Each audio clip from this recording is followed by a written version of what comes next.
so we're talking about a film. The season of baseball is just about to begin. I figured this movie is 40 years old, so it's the right opportunity for Kyle to eventually see this classic from the 80s.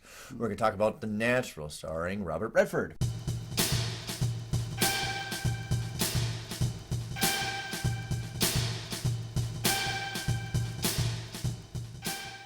Hey everybody, welcome back to the show. I'm throwing out your first pitch, Kyle Goethe from GoatFilmReviews.com. I'm Nick from the St. Paul Filmcast. Thanks for watching and thanks for following us, and for loyal fans, thank you for continuing to support the show. And of course, hit the like and subscribe button. It's a little thing you can do, but it's a big thing for us, and it helps with the algorithms of YouTube for other people to find us as well. And tell your friends about the show as well. Kyle and I are members of the Minnesota Film Critics Alliance. Check out the webpage for critics' reviews as well as ours. And yes, we do have a Patreon. Check that out for some great content, great deals, and an opportunity to pick movies that we could review in the future with, of course, a shout out to you as well. And of course, we're going to talk about one of my favorite baseball movies. Of course, if you love baseball, you love this movie. It's The Natural. Middle-aged batter Roy Hobbs seemingly comes out of nowhere to join the Knights, a losing team with an owner about to lose his control. Hobbs quickly proves himself to be a legendary player, but his mysterious past raises questions among the baseball community. So let's get out the formalities before I get into my analysis and themes of what's really transpired in the movie. Directed by? Well, it's Barry Levinson. Yeah. He's a filmmaker. I'm not too keen. It seems like I never really hit that part of love for him. Right. You know, outside of the movie Sphere, which no one else seems to love. I really don't. It's one of the same guy who wrote Jurassic Park. Crichton, yeah. Crichton, kind of missed. But also, the cinematographer is Caleb Deschanel. That's Zoe's dad. It did get nominated for Best Cinematography. It didn't win because there was a great category.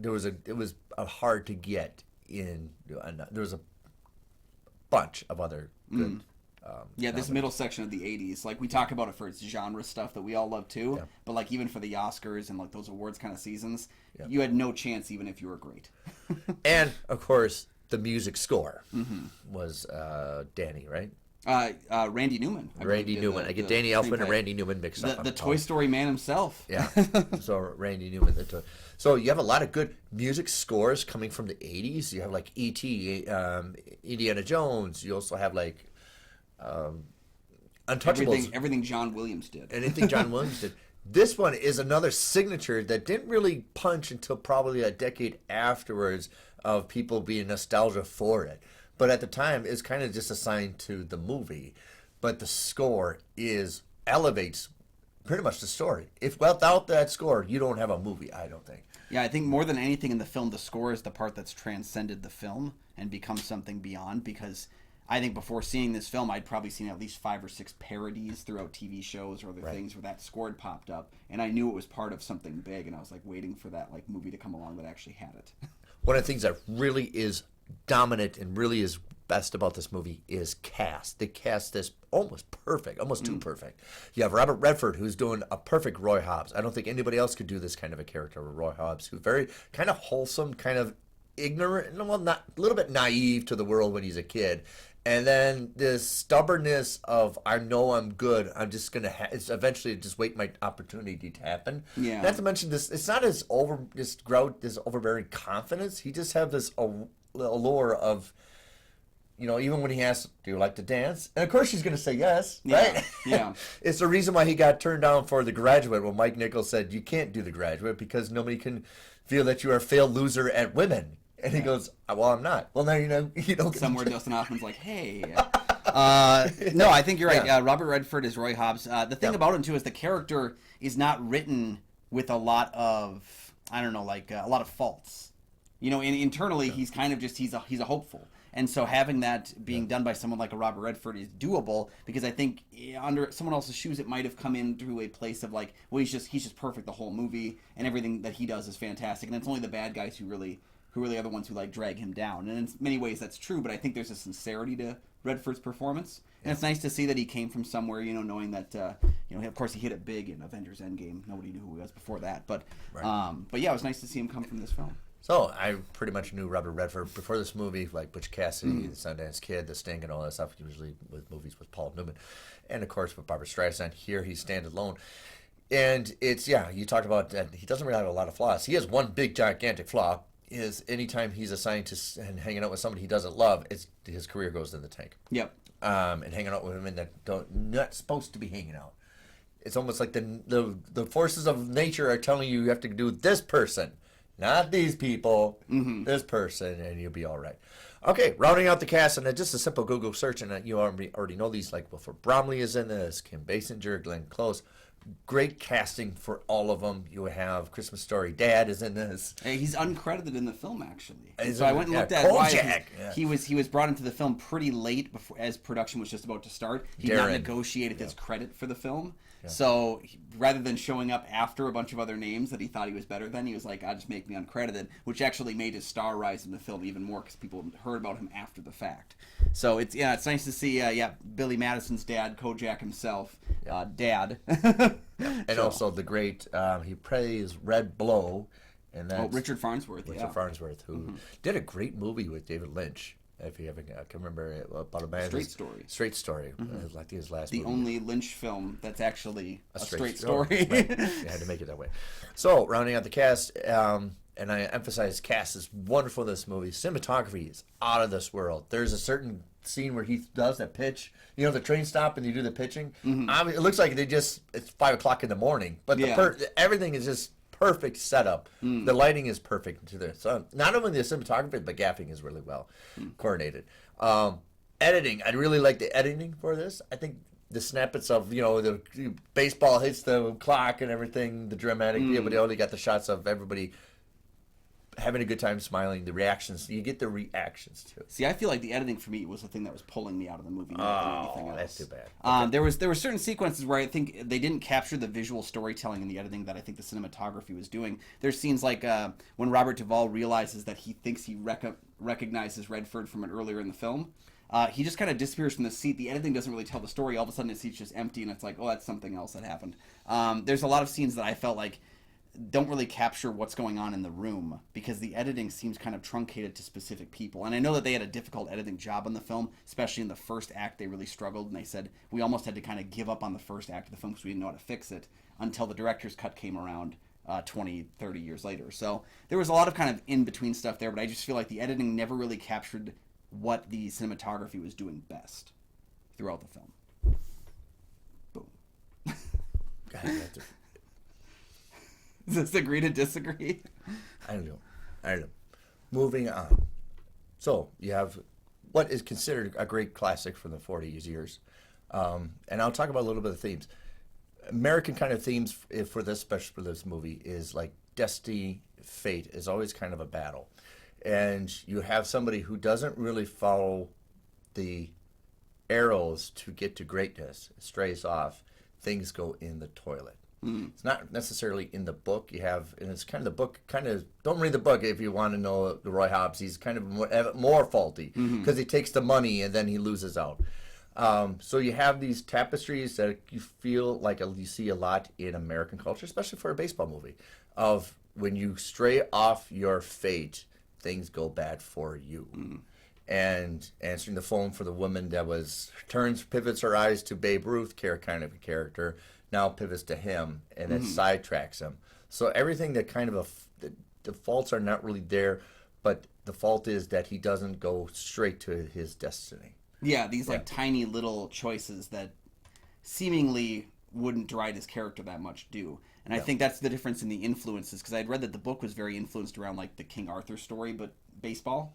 And you could see that in kind of just how the prestige of what he carries and the mistakes that he makes in the book. But then the film version was more heavily influenced by ideas like telling the Odyssey, but as a baseball film. Like a very loose retelling of those elements. And those two things are very different, King Arthur from the Odyssey. So I can see how those influences completely changed how the trajectory of the story goes. This is very much a tapestry of kind of almost like a Disney movie. There's not really any cursing words. There's really no anything to make it even elevated to like a PG kind of a movie, even beyond up in a PG movie. So there's this kind of where your dad and your kids can go see this movie. So it has this kind of wholesome nature. I think even the most insult is to call it like Palookaville or something like that or something like that. So there's no crass to this, and it's kind of a sweeping melodramatic, and I think people get to see about it. It's sold as kind of this melodramatic. It almost feels like a daytime soap opera. But the appeal of it, that's the kind of the attraction for it. Yeah, and I think that goes to the fableness of the whole thing. Is that it is kind of like it is almost it is a fantasy in a lot of ways, because there are a lot of things that happen that are just so out there in terms of storytelling, that juggled incorrectly would have toppled the story. But I think Barry Levinson, having worked on things like Toys and worked on things like Good Morning Vietnam, is able to juggle the tone pretty well at this point. And I think that he does keep some of those more, credulity stretching story elements working pretty well for it. Right. The comedy is there. I mean, they're on a losing streak. You have Michael Madsen's character, Bum, who's an idiot, playing the field. You have Wilford Bromley, who's like, you send me a 50-year-old rookie with that, things are not going their way. But then you have this guy who's like, it's all be corrected eventually, just give me the opportunity. Right. And then he has this bat like Wonder Boy. So there's this very childlike perception to this, but you have very much a lot of adult themes for this movie. Yeah. Because, anytime Roy Hobbs goes off the path of kind of this wholesome nature, it gets totally disheveled. And also you have this Glenn Close kind of character who's almost kind of like he's his good angel, and then you have Kid Basinger, his bad angel. Yeah. So you have this play, which is a lot of happens with a lot of mythology movies, mythology stories of the bad character, good character, and which path are you going to go to? Yeah, and you can see a lot of, I think in Glenn Close's character particularly, you can see a lot of those influences on the Odyssey, because she does get a little bit of time at the beginning, a bunch more time at the end, and it's all about making his way back home to her.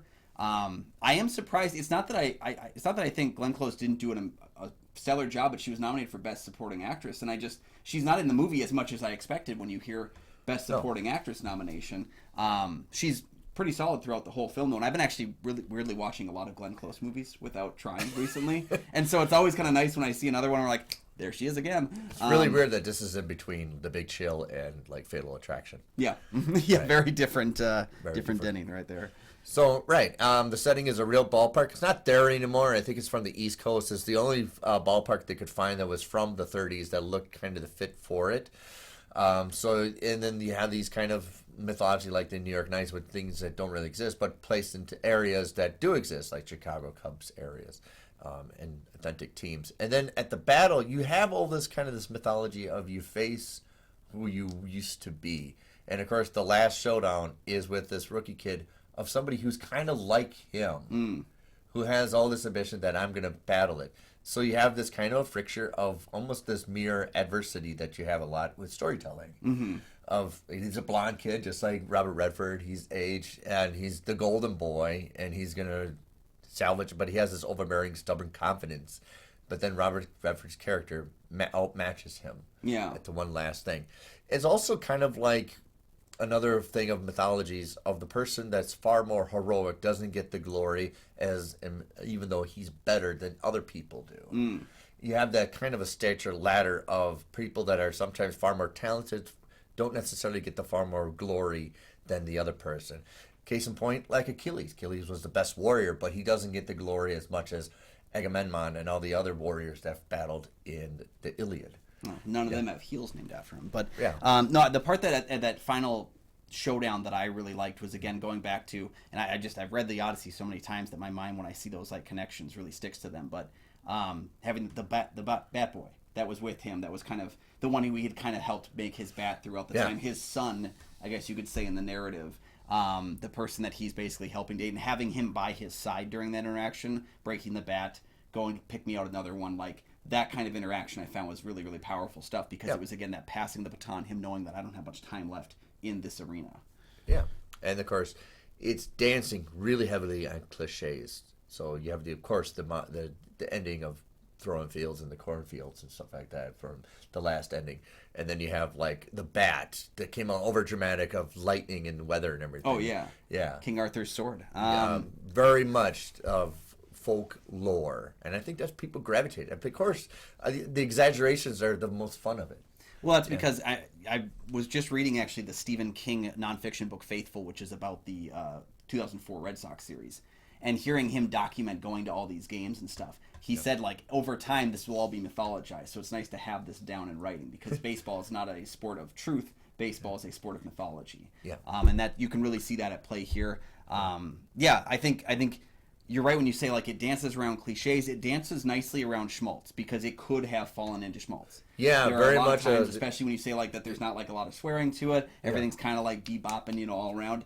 It doesn't fall into schmaltz. It dances close to it, but never feels like it topples over into it. This is something if it would go definitely the other way of schmaltzy if like Sidney Lumet did it. It would go really schmaltzy if something like Ron Howard did it.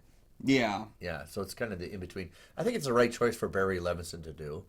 He will go on to, because the comedy is there, even when there's not supposed to be funny, but even the jokes are there, still there. And it's kind of the lighthearted, the pal, they all wear the patch, superstitious. Yeah, even though I've never been like a huge fan of Levinson, I can see his strengths at play here in the film. Yeah. Which is nice because, again, like every time, even when I don't like one of his movies, I still can see the strengths that he's putting in there, even if they weren't always successful. It's almost like Richard Donner kind of comedy. It's always going to be, you almost want to feel like you could put a Richard Donner, any one of his movies, in the comedy section. Yeah. Even though they're not comedies. Yeah. And Barry kind of does it with this movie. It's not a comedy, but it constantly does it with a...